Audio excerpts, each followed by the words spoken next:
What is going on, everyone? It's Jack and here from Nothing But Tech. Hope you guys are all doing well. Welcome back to another video. I have another one for you.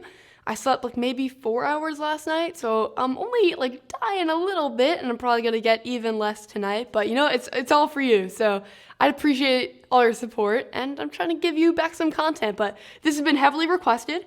So basically, I want to do a camera comparison video between the iPhone XS Max and the iPhone XS regular with the Samsung Galaxy Note 9. So the iPhone XS Max and the iPhone XS regular have the same camera. So when I say XS, assume that it refers to both. But basically, I want to just dive right in and give you guys a comparison. Also, I'm trying to push this out quickly to you so you can kind of get a sense right away if you're considering if it's worth like a move for the camera. But if I miss any topic or you want more of a certain topic that I mentioned in this video, just let me know with a comment. I'll try to either include it in a review or do an update video. Just let me know. I'm happy to hear it. Also, if you see me looking in front of me or you see this in the screen, I'm looking at the photos here for like a live analysis so I can tell you guys my thoughts as I'm thinking them. So that's why. But without further ado, let's dive right in. So the biggest change to the iPhone XS cameras, in my opinion, this year is the new portrait mode. Basically, you can now adjust the blurriness effect after you take the photo by adjusting like the f-stop. And before a lot of you guys say it's similar to the Note 9, while it is similar, it takes a lot more information into account than the Note 9, so it will take distance away from the camera and how a typical DSLR would normally blur the background and stuff. And it will take all that information into account to try to create a more realistic imitation of a DSLR photo. And I think it does a pretty good job, but obviously we're gonna see the execution in this video. The Note 9, you can also adjust blurriness, so we're gonna have to see how that works. Also, another note, the iPhone XS starts at like f4.5, and then you can go down to 1.4 or 16. So what I'm going to try to do is show them at the standard blurriness that the phone picked and the most amount, so you can just like see. But looking at this first image of me with the portrait mode on, everything else is in auto. What you could tell right away is that it gets more and more blurry as you go back. That looks really good, and the edge detection on both of these is actually phenomenal just looking at it. They both like got all like the little hairs even. These are actually two really good photos. So that's the blurriness portion, but then actually where I see the bigger difference is in color accuracy or the difference in colors. So the Samsung Galaxy Note 9 here looks a lot more yellowish to me in like the background and my face, and the iPhone XS looks a little bit like more of a blue tone to the white in the background. Also, the Note 9 has like a beauty mode filter on, even though I shut it off. So while it will take away some of your blemishes, it also makes the photo look soft at times. So that's something to note. Both these though are definitely Instagram worthy in my opinion. Let me know which one you prefer out of those. Once we switch over to a portrait mode selfie, which is also another thing that was updated with the iPhone XS to have the same features that I talked about with the rear camera, you can see that they both do a pretty good job again. The wind was blowing when the Note 9's photo snapped. So my hair is a little blurry, and I think it actually did a pretty good job given that obstacle. The Note 9 has a little bit of a wider lens, and also on the iPhone XS, when you go down to like the lowest blur, f1.4, it starts to really blur out my hair and stuff in the lower part, which looks a little odd.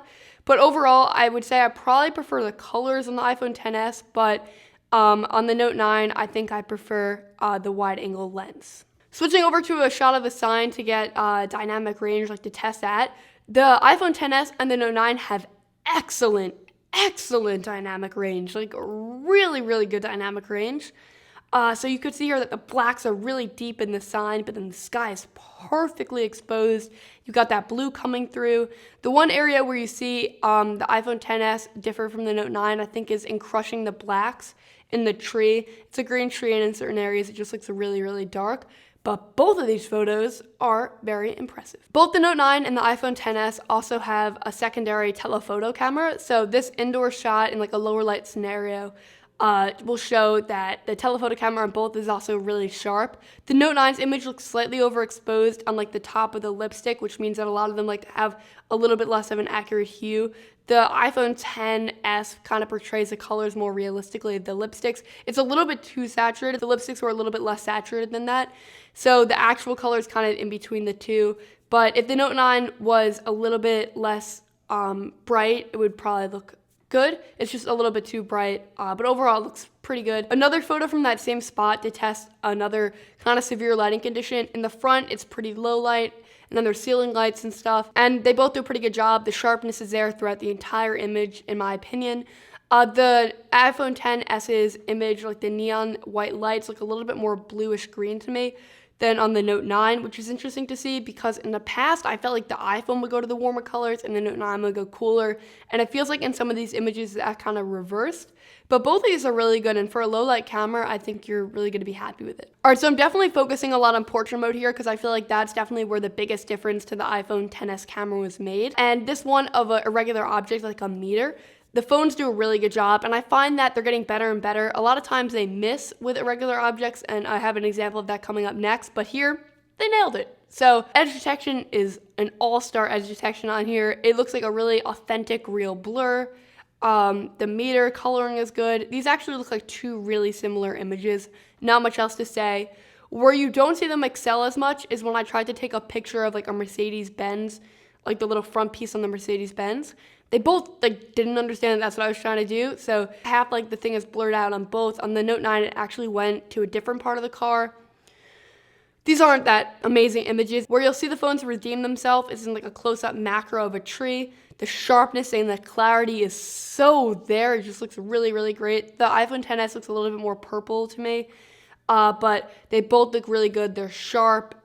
Wow. Yeah, I'm impressed with these for sure. Also, another note is that the iPhone XS now has better high dynamic range.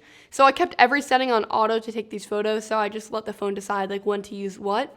So if you're seeing like better dynamic range and stuff, that is why. And the Note 9 has always had pretty good dynamic range as well. A regular photo of me on the street, non-portrait mode, shows that dynamic range. So the Samsung Galaxy Note 9 sky looks a little brighter. There's definitely some color there. The iPhone XS's though is a little bit darker, which will show a little bit more of that blue.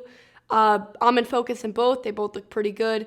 The Note 9 looks a little bit darker on me, whereas the iPhone XS looks a little bit more like evenly exposed throughout the entire image, but they both look pretty good. But overall, like the overall story here with the images is that both phones are great. It really depends on the scenario when one is going to be better than the other. I think that the portrait mode on the iPhone XS might be a little bit stronger now. And then I would say that I think that the Note 9 has a wider selfie camera, which is nice. And it also does really well for running a video stuff. So they both have their advantages and stuff. They're definitely in the top 3, in my opinion, best smartphone cameras in the market. But I want to know your thoughts because I'm just one person sharing my ideas with you. So let me know your thoughts in the comments down below. If you enjoyed this video or it helped you in any way, smash that like button, subscribe right here so you don't miss any other content, and check out my other content right here. I'll catch you guys on the next one. Bye.